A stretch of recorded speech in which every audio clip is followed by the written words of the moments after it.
श्री स्वामी समर्थ. जय जय स्वामी समर्थ. माझ्या स्वामी कृपा चॅनलमध्ये सर्वांना नमस्कार.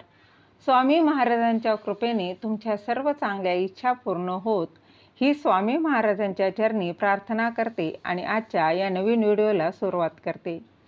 नागपंचमीला भावासाठी उपवास का केला जातो तर याची कथा आपण जाणून घेऊया. श्रावण महिना सुरू झालेला आहे आणि श्रावण महिना सुरू झाला की अनेक सण उत्सव सुरू होतात. श्रावण महिन्यात भगवान शंकरांची उपासना व्रत केली जातात. त्याचबरोबर हा महिना शंकरांचा महिना म्हणून ओळखला जातो. या महिन्यात शंकरांना प्रसन्न करण्यासाठी काही व्रत वैकल्य केली जातात.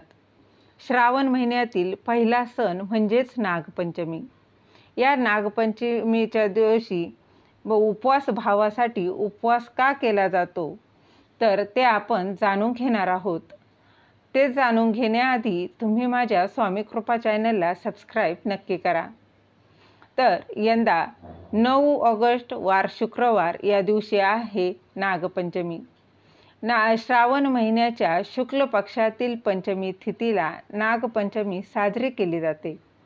हिंदू धर्मात नागपंचमीचं विशेष महत्त्व मानलं जातं. पौराणिक काळांपासून नागदेवतेला पूजनीय मानलं जातं. त्यामुळे श्रावणात हा सण साजरा केला जातो. नागपंचमीच्या दिवशी भावासाठी उपवास केला जातो. मात्र त्यामागे नक्की काय कारण आहे ते जाणून घेऊया. तर नागपंचमीला भावासाठी उपवास का करावा? नागपंचमीशी संबंधित अनेक कथा आहेत. ज्यात बघा, सत्येश्वरी देवीची कथा देखील आहे. सत्येश्वरीला एक भाऊ होता. सत्येश्वर असे त्याचं नाव होतं. नागपंचमीच्या आदल्या दिवशी सत्येश्वराचा आकस्मिक मृत्यू झाला. भावाच्या विरहामुळे सत्येश्वरी दुःखी होती. तिने अन्नत्याग केला. त्याच वेळी तिला सत्येश्वर नागरूपात दिसला. त्यामुळे तिने नागालाच आपला भाऊ मानला. सत्येश्वरीचे भावावरील प्रेम बघून नागदेवता प्रसन्न झाली आणि जी स्त्री माझे भाऊ म्हणून पूजन करेल तिचे आणि तिच्या भावाचे मी रक्षण करेल असे नागदेवतेने वचन तिला दिले. त्यामुळे त्या दिवशी स्त्रिया भावाच्या नावाने उपवास करतात. भावाला चिरंतन आयुष्य लाभावं, त्याची प्राप्ती व्हावी आणि तो आपले प्रत्येक दुःख आणि संकट यातून तारला जावो ही भावना मनात ठेवून प्रत्येक बहीण आपल्या भावासाठी उपवास करत असते. नागपंचमीच्या आदल्या दिवशी प्रत्येक बहिणीने भावासाठी देवतांकडे हाक मारल्यास त्याचा भावाला नक्कीच लाभ होतो, त्याचे रक्षण होत. तर 9 ऑगस्ट वार शुक्रवार या दिवशी आहे नागपंचमी. या दिवशी आवर्जून पूजा केली जाते. नागपंचमीच्या दिवशी अनेक जण व्रत ठेवतात. त्याचप्रमाणे नागाची पूजा देखील केली जाते.